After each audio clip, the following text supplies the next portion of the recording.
సంవత్సరాల తరబడి ఎన్ని మందులు వాడినా మీ మోకాల నొప్పులు తగ్గట్లేదా? ప్రాణ పెయిన్ క్లినిక్ లో అత్యాధునిక చికిత్స. Hi viewers, India's largest digital media network Suman టీవీకి స్వాగతం. ప్రస్తుతం మనతో ఉన్నారు motivational speaker and language trainer Vijaya గారు. అమ్మ నమస్తే. అమ్మ నమస్తే అండి. అమ్మ, మనం ఏదన్నా ప్రతి ఒక్కరికి కోరికలు ఉంటాయి, కోరికలు లేకుండా ఎవరు ఉండరు.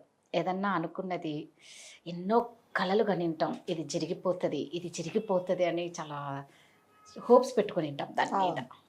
అది జరిగినప్పుడు మాత్రం ఆ బాధ వర్ణనాతీతం, చాలా హర్ట్ అయిపోతాం. కరెక్టే. అట్ ద సేమ్ టైం ఎవరన్నా ఒక పర్సన్ మనల్ని హర్ట్ చేస్తే కూడా మనం తట్టుకోలేము.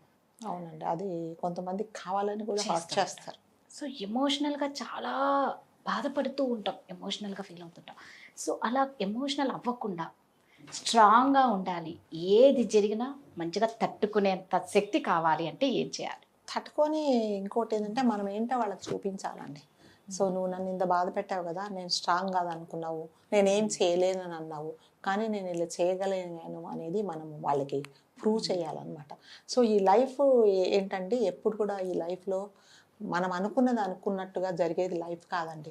సో కొన్ని అన్ఎక్స్పెక్టెడ్ కూడా జరుగుతూ ఉంటాయి అన్నమాట. సో కొంతమంది కావాలని పని కట్టుకొని ఎవరినైతే హర్ట్ చేస్తారో సో వాళ్ళకి అదే పని ఉంటుందన్నమాట. సో అప్పుడు వాడు హర్ట్ చేస్తే అది ప్రాబ్లం ఏంటంటే వాడు సంతోషపడతాడు, మనమే కదా బాధపడతాం. వాడు అనుకున్నది ఏదో వాడి మనం బాధ పెట్టాలనే వాడు ఇవన్నీ చేశాడు. అప్పుడు మనం ఏం చేయాలంటే ఆ బాధ అనేది వాడికి, మనం బాధపడ్డా కూడా వాడి ముందు ఫస్ట్ మనం ఎక్స్ప్రెస్ చేయొద్దండి. చేసామనుకోండి వాడు ఇంకా రెచ్చిపోతాడు అనమాట. కొంతమంది పనే అది ఉంటుంది, అనవసరంగా బాధ పెట్టడము, చీటికి మాటికి ఏదో ఒకటి అనడం, నువ్వు దేనికి పనికిరావు, నువ్వు ఇంతే అని అనడము, నువ్వు డబ్బులు సంపాదించలేవు అనడము. సో డబ్బులు లేనివాడు ఒక మూగవాడితో సమానం అనమాట. సో డబ్బులు లేనప్పుడు మనకు మాట్లాడడానికి ఏం నోరు లేయదండి. సో వాళ్ళు ఏం చేస్తారంటే ఆ వీక్ పాయింట్లో వాళ్ళను చాలా హర్ట్ చేస్తారు. సో వాడు ఏ పరిస్థితుల్లో డబ్బులు సంపాదించట్లేదు, ఆరోగ్యం బాగలేదు, ఇవన్నీ కూడా చేయరనమాట. వాడిది ఏంటంటే వాడిని బాధ పెట్టాలి అంతే. సో అలాంటప్పుడు ఇంకా మనం ఏం చేయలేమండి. దాని బదులు మనం ఏం చేయాలంటే బాధపడకుండా మనమేంటో, మన కష్టమేంటో మనం కష్టపడి ఇది నేను అని మనము నిరూపించాలన్నమాట. లేకపోతే మాత్రం వాళ్ళు బాధ పెడుతూనే ఉంటారు, మనం బాధపడుతూనే ఉంటాం. ఇంకా అది ఎక్కడ ఆగే పరిస్థితి అయితే ఉండదన్నమాట. సో ఫ్రెండ్షిప్ కూడా అంతేనండి. ఈ కొంతమంది ఏం చేస్తారంటే ఫ్రెండ్స్ ఒక బిజినెస్ స్టార్ట్ చేస్తారు. అంటే నాకు తెలిసిన ఒక ఇన్సిడెంట్ ఏంటంటే, ఇద్దరు మంచి ఫ్రెండ్స్, సరే ఇద్దరు మాట అనుకొని మంచిగా ఒక బిజినెస్ స్టార్ట్ చేస్తారు. స్టార్ట్ చేసిన తర్వాత అది ప్రారంభమైన కొత్తలో చాలా బాగా ఉంటారు, అన్ని లాభాలు నష్టాలు కూర్చొని మాట్లాడుకునే వాళ్ళు, అంత బాగానే ఉంటుంది అనమాట. ఉన్న తర్వాత ఎక్కడో ఉంటారు కదండి ఇంట్లో వాళ్ళు, అదేంటి ఆడేం పని చేస్తున్నాడు, ఆయన ఉండటం లేదు కదా, నువ్వే కష్టపడుతున్నావు, నీకు బిజినెస్లో పార్ట్నర్షిప్ ఎందుకు, మనమే చేసుకోవచ్చు కదా, చిన్నది స్టార్ట్ అవుతుంది అనమాట. ఇక అయిపోగానే అతను కూడా అనుకుంటా, అవును కదా, అంటే ఈ మ్యూచువల్ అండర్స్టాండింగ్లోనే ఉంటుంది. సరే నన్ను 4 రోజులు రావట్లేదు, నేను ఊరు వెళ్తున్నాను అనేది ఇద్దరు అర్థం చేసుకొని అతను వెళ్తాడు. కానీ అతనికి ఇప్పుడు వాళ్ళు చెప్పేటప్పటికి అదొక మైనస్ పాయింట్ లాగా అనిపిస్తుంది. అనిపించేసి ఏం చేస్తాడంటే అతన్ని ఇంకా వద్దు, మనకు నష్టాలు వస్తున్నాయి, బిజినెస్ పార్ట్నర్షిప్ వద్దు, నీ పని నువ్వే చూసుకో, దట్టు నువ్వేమి ఇక్కడ పని చేయట్లేదని అతను చాలా బాధపడతాడు. యాక్చువల్గా అతను చాలా సిన్సియర్గా పనిచేస్తాడు. ఏదో అవసరం ఉండి 2 రోజులు వెళ్ళాడే తప్ప, లేకపోతే 24 గంటలు కంపెనీ కోసమే పనిచేసి దాన్ని ఒక మంచి స్థితికి తీసుకొచ్చిన దాంట్లో ఇతనే 90% పనిచేశాడు. కానీ అతను అది మర్చిపోయి ఇలా చేశాడనమాట. చేసిన తర్వాత ఒక ఫైన్ డే ఏం చేశాడంటే అతని అకౌంట్లో అన్ని నష్టాలు చూపించేసి అతన్ని బయటికి పంపించేశాడు.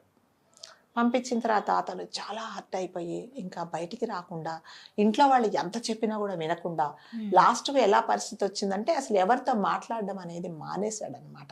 ఎందుకంటే ఇవన్నీ గుర్తొస్తాయి, నేను ఇంత సిన్సియర్గా ఉన్నా కదా, నేను నా వల్ల తప్పు ఏం జరిగింది, నేను కంపెనీని పైకి తీసుకురావడానికి నేను ట్రై చేశానే తప్ప నేను నా వైపు నుంచి నేను ఏం తప్పు చేయలేదు కదా అని చాలా బాధపడిపోయాడు అతను.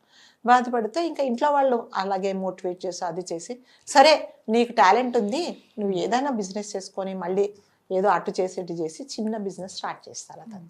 సో అతని ఒరిజినాలిటీ ఏంటి, అతని సిన్సియారిటీని. సో అతను బిజినెస్లోనే అంత కష్టపడి, పార్ట్నర్షిప్లోనే అంత కష్టపడి పనిచేసినప్పుడు అతని ఓనప్పుడు ఇంకా ఎంత కష్టపడతాడు, చాలా కష్టపడ్డాడు. తర్వాత చాలా పైకి వచ్చాడు. ఎవరైతే పార్ట్నర్ ఉండో అతనికంటే ఇతను పైకి వచ్చాడు, చాలా మంచి స్థితికి వచ్చాడు అనమాట. వచ్చినప్పుడు ఇతనికి కొన్ని రోజుల తర్వాత తెలిసిందనమాట, తెలిసి మళ్ళీ వెళ్తాడు. అయ్యో నేను అది ఇప్పుడు ఏదో పొరపాటు చేశాను, మళ్ళీ కలిసి పని చేద్దాము అన్నప్పుడు ఇతను ఒప్పుకోడు. అది ఇప్పుడు నీ ఒరిజినాలిటీ ఏంటో నీకు తెలిసిపోయింది కదా, మళ్ళీ నేను ఎందుకు నేను ఇన్వైట్ చేస్తాను, అందుకని చెప్పేసి అతను వద్దు, నా పని నేనే చేసుకుంటా, నీ పని నువ్వే చేసేసుకో. ఎవరు నష్టపోయారండి? సో ఒక రకంగా అతను ఇతనికి మంచి చేశాడు, మంచి చేశాడు కదా, లేకపోతే అందులోనే ఉండిపోయేవాడేమో. సో ఇతని టాలెంట్ ఏదో బయటకు వచ్చేది కాదేమో. ఇతని ఇప్పుడు తనంతకు తను బిజినెస్ చేసుకొని ఆయనే ఒక 10 మందికి ఉద్యోగాలు ఇచ్చే స్థితికి వచ్చాడు. మరి ఎవరినైతే నువ్వు మోసం చేసావో అతను అట్లాగే ఉంటాడు. ఎప్పుడైనానండి లైఫ్లో ఒకరిని మోసం చేసి మనం చాలా రోజులు ఉండలేమండి, అది ఫర్ ఎవర్ ఉండదు, అంటే ఫర్ ది టైం బీయింగే ఉంటుంది అది తర్వాత మనకు దాని ఎఫెక్ట్ అనేది ఎప్పటికైనా అది వస్తుందండి. సో ఇప్పుడు ఎవరు నష్టపోయారు? అతను నష్టపోయాడు, ఇతనేం నష్టపోలేదు, ఇంకా పైకి వెళ్ళాడు అనమాట. అతను ఉన్న స్థితికి వెళ్ళి చాలా మందికి ఉద్యోగాలు ఇప్పించి కాన్ఫిడెంట్గా ఉన్నాడు. అదే అతను ఒకవేళ హట్ అయిపోయి ఇంట్లో వాళ్ళు చెప్పింది వినకపోతే మాత్రం అనవసరంగా ఒక లైఫ్ అనేది పోయేది కదండి. అందుకని ఇప్పుడు ఈ హట్ చేసే వాళ్ళకి మనం ఏం చేయాలంటే నేనేంటో అనేది నేను నిరూపించుకోవాలన్నమాట. సో ఫస్ట్ ఇదేంటి ఆత్మస్థైర్యం అనేది, మన మీద మనకు నమ్మకం ఉండాలి. ఎదుటివాడు ఎప్పుడు మనల్ని హట్ చేస్తాడని మనకి ఏదైనా ఎక్స్పెక్టేషన్ ఉంటేనే కదా. నేను ఏదన్నా మీ దగ్గర నుంచి ఎక్స్పెక్ట్ చేసి మీరు నేను అనుకున్నది మీరు నాకు నచ్చిన విధంగా చేయలేనప్పుడు నేను తప్పకుండా హర్ట్ అవుతాను. సో ఇప్పుడు నాకు నచ్చింది మీరు నాకు నచ్చిన విధంగా మీరు చేయాలని రూల్ లేదండి.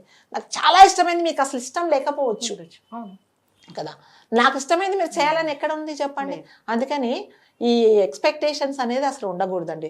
ఎవరైనా మనల్ని బాధ పెట్టారా అనుకోండి, వాడు వాంటెడ్గా బాధ పెట్టడం అనేదే ఉంటుంది జనరల్గా.